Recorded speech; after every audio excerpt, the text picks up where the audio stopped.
Alors, rebonjour, bonjour à tout le monde, bonjour à ceux qui sont déjà là, bonjour à ceux qui sont déjà connectés. Bonjour, bonjour.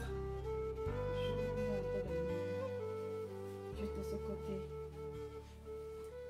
Bonjour, bonjour. Alléluia. Soyez bénis. Soyez bénis, soyez bénis, soyez les bienvenus. Bonjour, pasteur. Bonjour, bonjour.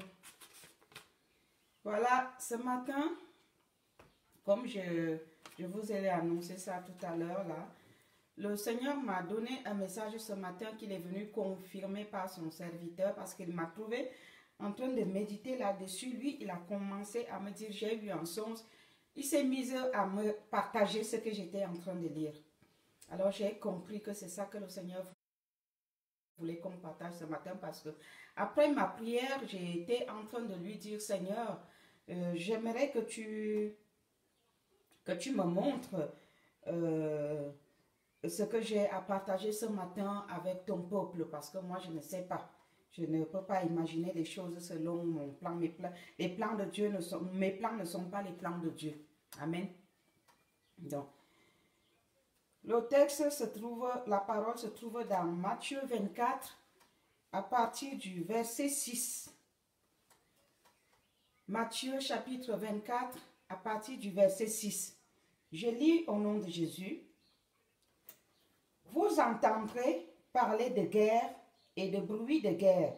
Gardez-vous d'être troublés, car il faut que ces choses arrivent. Mais ce ne sera pas encore la fin. Amen. Verset 7. Une nation s'élèvera contre une nation, et un royaume contre un royaume. Et il y aura en divers lieux des famines et des tremblements de terre. Tout cela ne sera que le commencement des douleurs. Alléluia. Alors on vous livrera au tourment, et l'on vous fera mourir, et vous serez haïs de toutes les nations à cause de mon nom. Alors aussi plusieurs succomberont, et ils se trahiront, se haïront les uns les autres.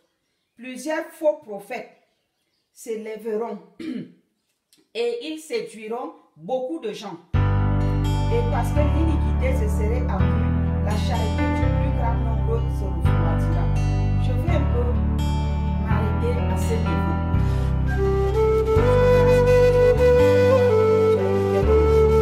Je vais un peu m'arrêter à ce niveau. Ce qui vient d'arriver, nous sommes dans Matthieu chapitre 24, à partir du verset 6, et nous allons lire jusqu'au verset 35. Donc là, je suis au verset 9, qui dit, alors on vous livrera au tourment, et on vous fera mourir.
beaucoup de gens. Et parce que l'iniquité se sera accrue, la charité du grand nombre se refroidira. Mais celui qui persévérera jusqu'à la fin sera sauvé. Amen. Nous devons persévérer sur notre chemin. Même si nous ne prophétisons pas, même si nous ne faisons pas des miracles, et que Dieu nous a établis pour enseigner la parole de la vérité, restez sur le droit chemin de la vérité, ne cherchez pas la popularité. Je viens m'adresser ici en ce moment à ceux qui servent le Seigneur. Ne cédez pas au chantage de l'ennemi qui décline, qui dévie les chrétiens, ballottant à tout vent de doctrine. Même si votre église, votre assemblée se vide, restez droit au message que Dieu vous a donné. Soyez fidèles à votre appel, à votre message. Si Dieu vous a appelé en tant qu'évangéliste, même si vous mourrez de faim parce que vous ne prophétisez rien, restez dans votre appel. Dieu nous appelle à rester fidèles dans nos appels. Il y a la séduction ici dehors. J'ai vu un homme de Dieu gabonais se repentir parce que Dieu est venu le menacer dans un songe. Et il disait que il a vu que son église s'était vidée et c'est tout le monde donnait des fausses prophéties autour de lui et eux ils s'enrichissaient. Alors lui aussi il a dévié de son message. Dieu l'avait établi pour préparer la fin des temps avec un message bien spécifique. Sanctification. Et les gens fuient ce message de la sanctification. Tout le monde recherche le miracle, les prophéties. Il est sorti de son message. Le Seigneur est venu le menacer. Il s'est répandu, il a fait une vidéo. Il s'est repenti, il a publié. Il dit, frères et sœurs, pasteurs, serviteurs de Dieu, restons dans nos appels. Quant à moi, je démissionne. Je me suis fait prophète parce qu'il fallait que les gens reviennent dans mon église. Et ils sont revenus avec les fausses prophéties. Et je sais que beaucoup de gens sont comme ça. Mais Dieu est venu me menacer parce que je suis sorti de mon appel. Aujourd'hui, Dieu t'appelle. Homme de Dieu, toi qui m'entends, femme de Dieu, toi qui m'entends, à revenir sur ton appel initial. C'est sur ça que Dieu va te juger. Dieu ne te juge pas par le nombre de personnes qui viennent dans ton assemblée, par le nombre de personnes que tu diriges dans ton groupe. Loin de là, le Seigneur va te juger en fonction de ce que tu as fait par rapport à ce qu'il t'avait confié. Attention, nous sommes à la fin des temps. Dieu commence déjà à manifester les signes de la fin des temps dont il a parlé dans sa parole. Ne devenons plus les faux prophètes et les fausses prophétesses. Restons dans nos appels. Amen. Plusieurs faux prophètes s'élèveront et ils séduiront beaucoup de gens.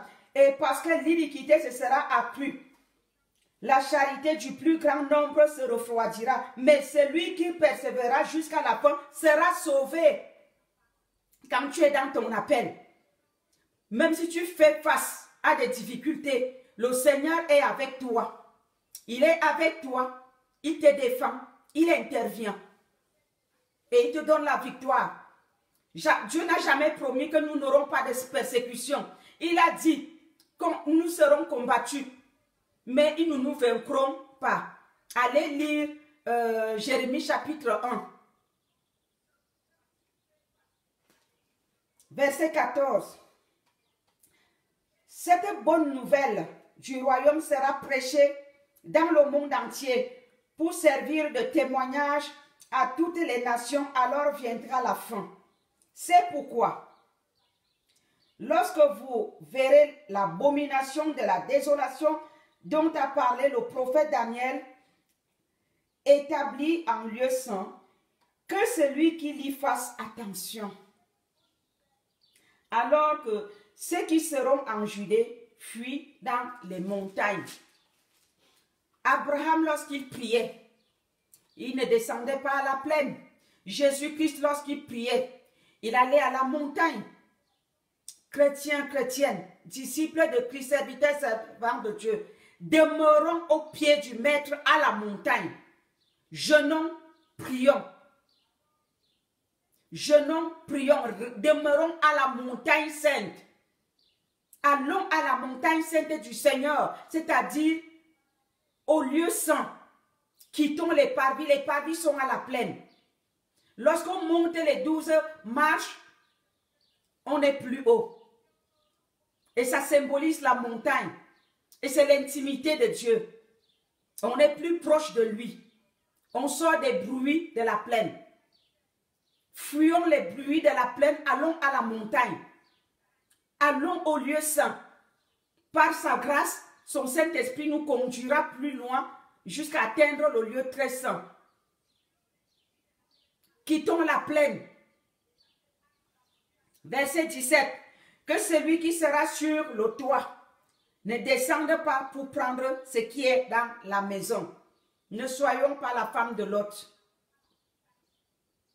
La Bible dit dans Apocalypse 22 que ceux qui se sanctifient davantage et que ceux qui pêchent encore davantage.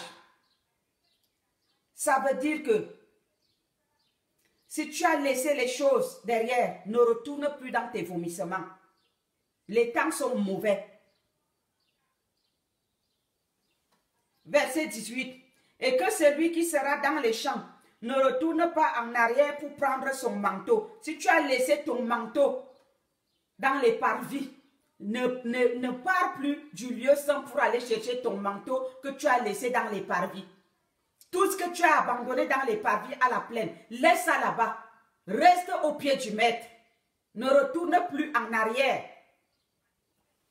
Malheur aux femmes qui seront enceintes et à celles qui allaiteront en ces jours-là. Priez pour que votre fuite n'arrive pas en hiver ni un jour de sabbat, car alors la détresse sera si grande qu'il n'y en a point eu de pareil depuis le commencement du monde jusqu'à présent, et qu'il n'y en aura jamais.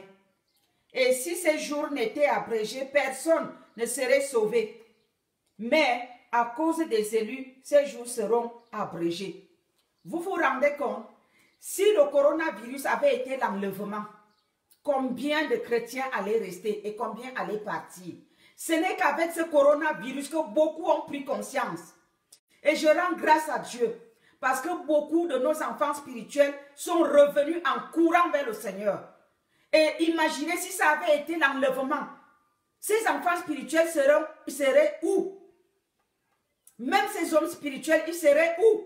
Et je pense que même beaucoup de faux prophètes, de faux serviteurs ont pris conscience d'aller se repentir et de mettre leur vie en ordre. Parce que cet avertissement a été bienvenu. Amen. Dieu nous aime. Il ne voudrait pas nous perdre. C'est pour cela que lui, il préfère nous avertir par des coups comme ça. Ce coronavirus a servi de quelque chose de positif pour le peuple de Dieu et même pour les nations. Beaucoup sont en train de venir au Seigneur. Voilà l'avantage. Tout concourt au bien de ceux qui aiment Dieu. Tout ce que Dieu fait est bon, dit la parole de Dieu. Si quelqu'un vous dit alors le Christ est ici ou il est là, ne le croyez pas, car il s'élèvera de faux Christ et de faux prophètes. Ils feront de grands prodiges et des miracles, au point de séduire, s'il était possible, même les élus. Au point de séduire, même s'il était possible, même les élus. Et ça arrive déjà. Quand je regarde, le Saint-Esprit me dit, va lire Matthieu 24, 24. Je finis de lire, je restais tranquille. J'en ai vu dans notre propre ministère des gens fidèles, des gens engagés qui ont été séduits par les fausses prophéties. Ils sont entrés dans le mensonge parce que la séduction les a attrapés.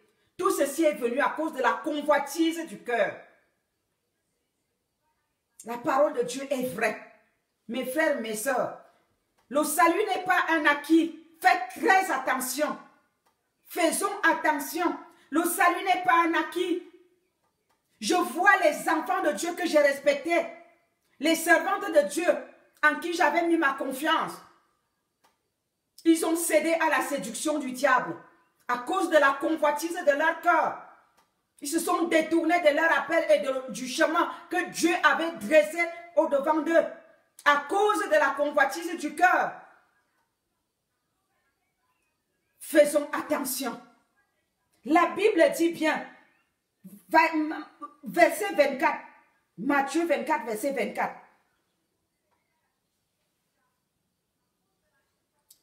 Car il s'élèvera de faux Christ et de faux prophètes, ils feront de grands prodiges et des miracles au point de séduire, s'il était possible, même les élus. À nos jours, les élus sont séduits. Les élus ont quitté le droit chemin. Les élus se sont détournés du chemin de Dieu. Les élus se sont détournés de leur appel à cause de la convoitise charnelle, à cause des fausses prophéties. Dieu ne nous jugera pas en fonction du nombre de membres qu'on avait dans nos assemblées ou dans nos ministères, mais en fonction de comment nous avons travaillé, la fidélité, l'intégrité. Dieu est un Dieu juste, il est fidèle, il est intègre et il nous a créés à son image, à sa ressemblance. Nous devons lui ressembler, nous devons faire les choses comme lui. Je n'ai pas besoin de la popularité. Je n'ai pas besoin qu'on me connaisse, qu'on en parle de moi dans le monde entier. Mais j'ai besoin d'être fidèle. J'ai besoin d'être intègre. J'ai besoin de faire la volonté de Dieu. J'ai besoin d'obéir à mon maître parce que ma récompense viendra de lui et non pas d'un homme. Si la Bible dit, si tout le monde entier vous acclame et que vous perdez votre âme, qu'est-ce que vous avez gagné? Peuple de Dieu, arrêtons de chercher la gloire dans ce monde. Arrêtons de chercher la gloire des hommes. Recherchons la gloire qui nous vient d'en haut, la gloire divine. Le Seigneur est notre gloire. C'est lui seul qui peut poser la couronne de gloire sur nos têtes. C'est lui seul qui peut ajouter les joyaux sur nos couronnes. Recherchons les joyaux auprès de l'Éternel sur nos couronnes. Et non pas les couronnes périssables de cette terre. Les gens qui t'acclament aujourd'hui, c'est les mêmes qui vont te lancer les pierres demain. Faisons attention, quand le Seigneur t'a élu, quand le Seigneur t'a choisi, pour qu'il te rejette, il faut que tu sortes de ta main toi-même. Que sert-il à un homme de gagner le monde entier s'il perd son âme? Serviteur, servante de Dieu, enfant de Dieu, revenons à l'essentiel. Recherchons la volonté de Dieu, servons Dieu avec des cœurs purs. Ne venons pas à Dieu pour nous servir de lui. Arrêtons de venir nous servir de Dieu. Servons-le. Il nous appelle à son service.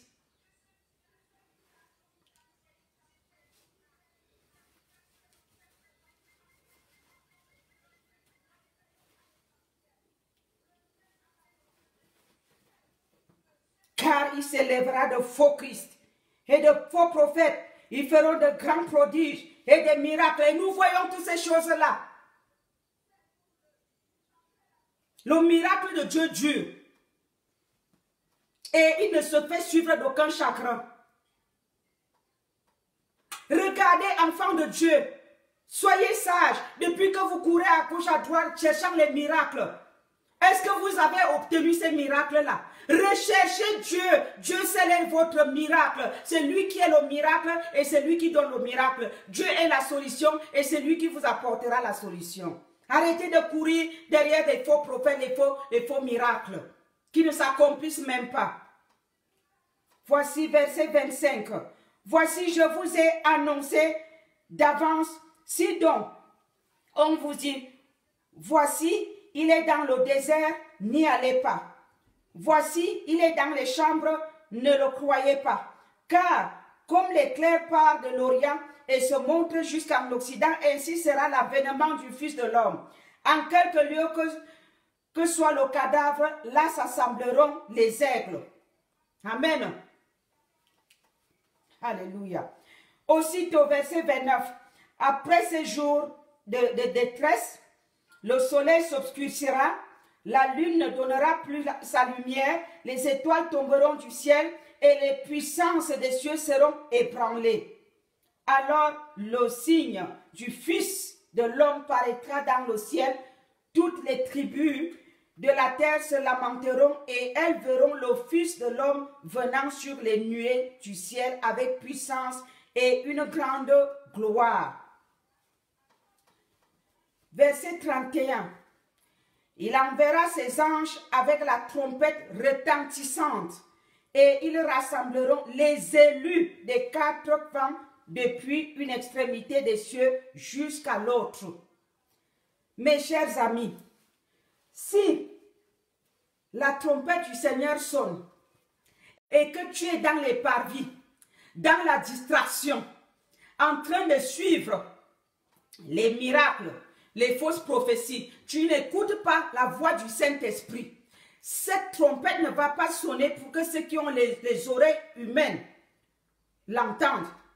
Elle sera entendue par les oreilles spirituelles, parce que Dieu, il est esprit. Dieu est esprit. Dieu est esprit. Donc, il fait ces choses en esprit. Ceci veut dire que quand la trompette va sonner, si toi et moi, nos oreilles spirituelles ne sont pas ouvertes, nous n'allons pas l'entendre. Si nos oreilles sont préoccupées par les bruits de ce monde, les bruits qui sont là-bas dans la vallée, à la plaine là-bas, dans les parvis, nous n'allons pas entendre. Nous devons rester dans le lieu saint, tout proche de lui, dans son intimité, écoutant la voix de son Saint-Esprit. Si tu n'entends pas la voix de Dieu maintenant, ce n'est pas au son de la trompette que tu vas aller l'entendre. La Bible est claire. Dieu est proche de ceux qui le cherchent en esprit et en vérité. Verset 32. Instruisez-vous par une comparaison tirée du figuier. Dès que ses branches deviennent tendres et que les feuilles poussent, vous connaissez que l'été est proche. Ceci veut dire que les petits signes que nous commençons déjà à voir par-ci, par-là, nous voyons le mal être appelé bien et le bien appelé mal. Ça veut dire que nous sommes en chemin, Jésus n'est plus loin. Amen. Le train est déjà en marche. Le train n'est plus à la gare. Le train va vers son lieu de destination. Verset 33. De même, quand vous verrez toutes ces choses, sachez que le Fils de l'homme est proche à la porte. Sachez que le Fils de l'homme est proche à la porte. De même, quand vous verrez toutes ces choses, sachez que le Fils de l'homme est proche à la porte. Et donc, si Jésus, d'après ce que nous sommes en train de voir, nous sommes en train de voir le mal appelé bien. Nous sommes en train de voir les choses que Dieu nous a dit d'avance arriver. Nous devons donc comprendre que Jésus-Christ est à la porte. Et que faisons-nous parce que Jésus-Christ est à la porte? Est-ce que nous sommes prêts? Est-ce que nous nous préparons? Ou nous dormons? Est-ce que les bruits des parvis nous préoccupent? Ou c'est le lieu où nous montons nos marches pour arriver au lieu saint? Soyons dans le lieu saint, non pas au parvis. Sortons des parvis, allons au lieu saint.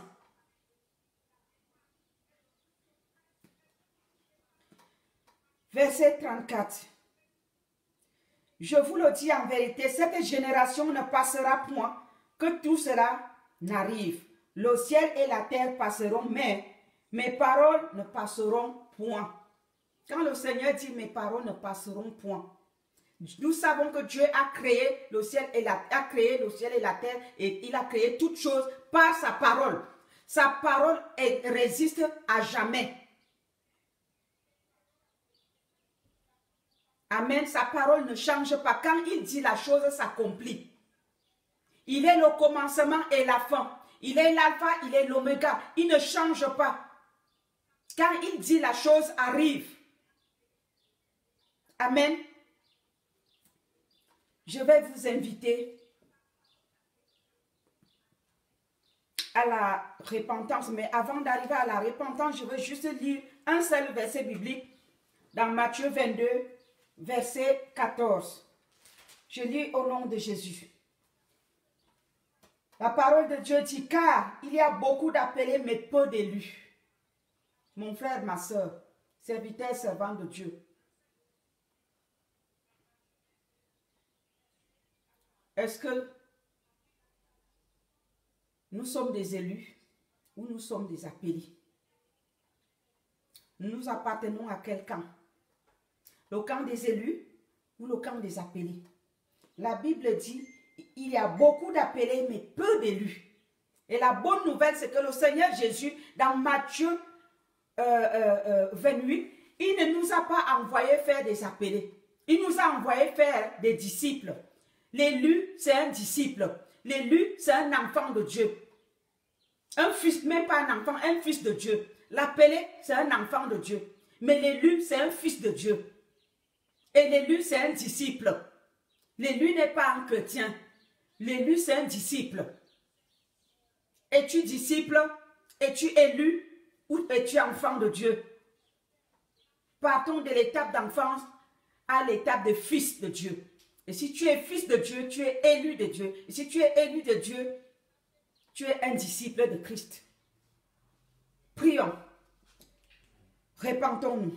D'abord, Seigneur, nous venons devant le trône de grâce, Père, reconnaître que nous sommes sortis, Père éternel, à cause de la convoitise de nos cœurs. Seigneur, mon Dieu, nous avons été séduits par la convoitise de nos cœurs parce que nous avons vu des choses, nous avons entendu les fausses prophéties, Seigneur. Et le mensonge nous a conduits, ça nous a attirés, ça a couché le mensonge, Seigneur, dans nos vies. Nous sommes sortis, Père éternel, mon Dieu, du lieu saint. Nous sommes retournés dans les parvis. Nous te prions ce matin, Père éternel, de grâce. Père, pardonne-nous. Nous reconnaissons nos fautes, nous te demandons pardon. Nous te prions de nous le pardonner au nom de Jésus. Ramène-nous, ô Père éternel, notre Dieu, par la puissance de ton Saint-Nom, Père, que le Saint-Esprit nous ramène, Père éternel, dans le lieu saint, qui nous ramène à tes pieds auprès de toi, Seigneur. C'est de toi qu'il s'agit, c'est toi que nous désirons, c'est toi que nous recherchons, Papa. Je prie ce matin que tout enfant de Dieu, tout serviteur de Dieu, toute servante de Dieu qui est sortie, Père éternel, mon Dieu, de son appel, qui est sortie du chemin que tu avais tracé, Seigneur, sur son chemin, Père éternel, mon Dieu, qui est sortie de sa destinée à cause de la convoitise de ce monde, à cause de sa convoitise de cœur, Père éternel, mon Dieu, mon roi, la convoitise a accouché le mensonge. Je prie que tu pardonnes et que tu les ramènes, Père éternel, mon Dieu, sur le droit chemin. Ramène tes serviteurs et tes servantes, Seigneur, mon Dieu, dans leurs appels initiaux, au nom de Jésus-Christ de Nazareth. Que chaque serviteur de Dieu, chaque servante de Dieu, que chaque enfant de Dieu retrouve le chemin de sa destinée, le couloir que toi tu avais prédestiné avant qu'il ne vienne dans ce monde. Au nom de Jésus-Christ de Nazareth, Dieu de miséricorde et de compassion, tu ne veux pas la mort du pécheur, Papa, tu veux notre repentance. Papa, je me répands pour mes frères et sœurs. Je me répands pour tes serviteurs et servants. Je me répands pour ton église, Seigneur, qui s'est détournée de tes mauvaises voies. Je te prie, ô Père éternel, mon Dieu, de ramener ton peuple à la bonne direction, de ramener ton peuple à l'essentiel, de ramener ton peuple au droit chemin, que chacun gagne le chemin de sa destinée dans son appel. Au nom de Jésus, Père, miséricorde et compassion, ramène tes enfants. Ramène tes enfants, ramène-nous dans le droit chemin, Seigneur. Tous ceux qui se sont détournés de leur appel. Seigneur, mon Dieu, mon roi, la prophétie est venue détourner. La convoitise a attiré la fausse prophétie. Et la fausse prophétie a accouché le mensonge. Et les gens se sont décalés de leurs appels. Seigneur, au secours, Papa. Au secours, tous ceux qui se sont égarés ainsi. Père, je prie ce matin que tu les ramènes sur le droit chemin. De grâce, Père éternel, mon Dieu, que te serviras-tu de perdre tout ce monde, Père éternel, mon Dieu? Au contraire, la semaine passée, tu m'as parlé de tes greniers. Tu m'as dit, mes greniers sont vides. Mes greniers sont vides. C'est l'heure de moissonner. Je cherche les moissonneurs. Seigneur, récupère toi-même tes enfants. Récupère tes moissonneurs qui se sont égarés. Ramène-les sur le droit chemin, que chacun regagne son appel. au nom puissant de Jésus-Christ. Béni soit ton Saint-Nom, Seigneur. Béni sois-tu, Père, au nom puissant de Jésus-Christ. Amen. Amen. Que le Seigneur vous bénisse. Je vous prie vraiment, chers frères et sœurs, de bien méditer ce chapitre de Matthieu 24 et ce verset 22 de Matthieu, chapitre 22, verset 14. Méditez la parole de Dieu. Dieu va vous parler. Je ne peux convaincre personne. Aucun homme ne peut convaincre l'autre, mais le Saint-Esprit seul peut vous convaincre. Que le Saint-Esprit convainc vos cœurs pour écouter ce que l'Esprit de Dieu vous annonce aujourd'hui au travers de ma bouche et que vous reveniez sur le droit chemin pour ne pas perdre votre salut. Soyez bénis au nom de Jésus. Amen. Bon dimanche, bon dimanche, bon dimanche.